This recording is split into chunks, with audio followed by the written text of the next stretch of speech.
La biodiversité fonctionnelle, c'est la biodiversité qui joue un rôle, donc il y a une fonction dans la production agricole. Donc ça va être soit des espèces avec un impact bénéfique sur la culture, soit des espèces qui ont un impact négatif sur la culture. Alors impact négatif, ça va être tout ce qui est ravageurs, maladies, adventices. Et puis les espèces bénéfiques, ça va être les auxiliaires de protection des cultures ou les pollinisateurs. Ou les espèces qui font de la minéralisation, qui font de la décomposition de matière organique au niveau du sol.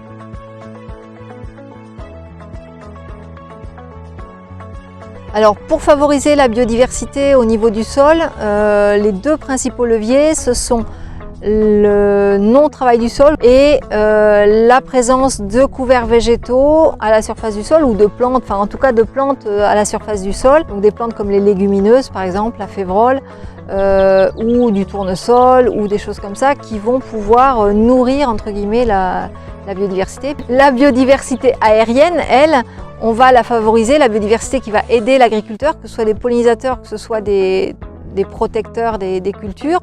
On va la favoriser notamment en faisant des abris, notamment en fournissant de la nourriture.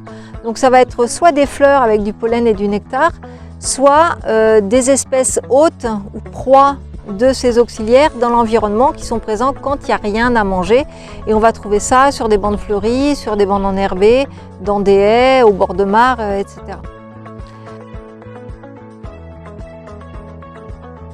Donc pour moi, une rotation diversifiée en agriculture de conservation, c'est une rotation qui comporte plusieurs espèces forcément, et qu'il faut jouer sur les espèces. Donc par exemple alterner colza, blé, maïs, tournesol, des cultures vraiment différentes. Il y a aussi des cultures qui nous permettent d'alterner les saisonnalités, donc surtout les dates de semis. On va semer, il est important d'avoir des cultures dans la rotation, des cultures de printemps, et aussi des cultures d'hiver qu'on va semer à l'automne. Cultures de printemps qu'on va aller semer assez tard sur le printemps, donc pour les plus précoces au mois de février et les plus tardives à la mi-mai.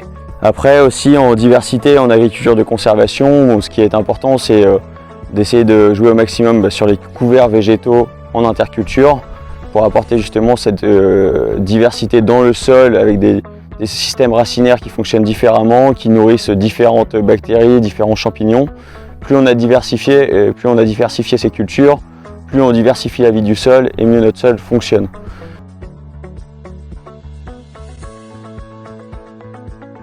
Le rôle de la diversité des cultures en agriculture de conservation, c'est aussi surtout de gérer les adventices.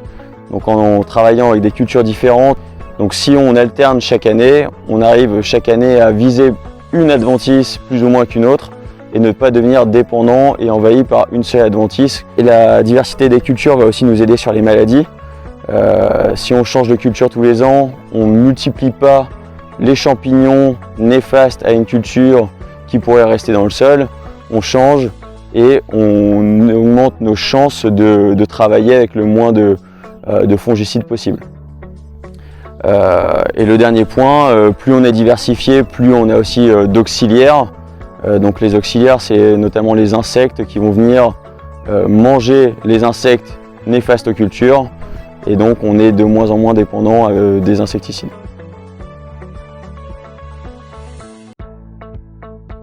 Donc sur ma ferme, on est sur une ferme à vocation plus céréalière.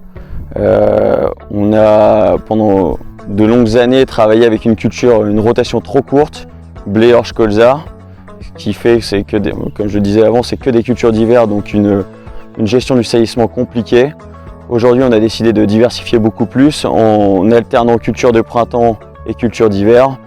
Je m'arrange pour faire donc sur 4 ans un blé, suivi d'un colza, suivi à nouveau d'un blé, donc on fait blé, colza, blé, et ensuite on vient finir la rotation des 4 ans avec une culture de printemps. Donc cette culture de printemps qui arrive en 4e année, donc maïs, tournesol ou sarrasin, est vraiment là pour gérer la partie salissement et surtout les graminées. En agriculture de conservation des sols, la diversité se retrouve dans les couverts végétaux mis en place par les agriculteurs, la rotation et les espèces qui y sont cultivées, mais aussi les aménagements paysagers.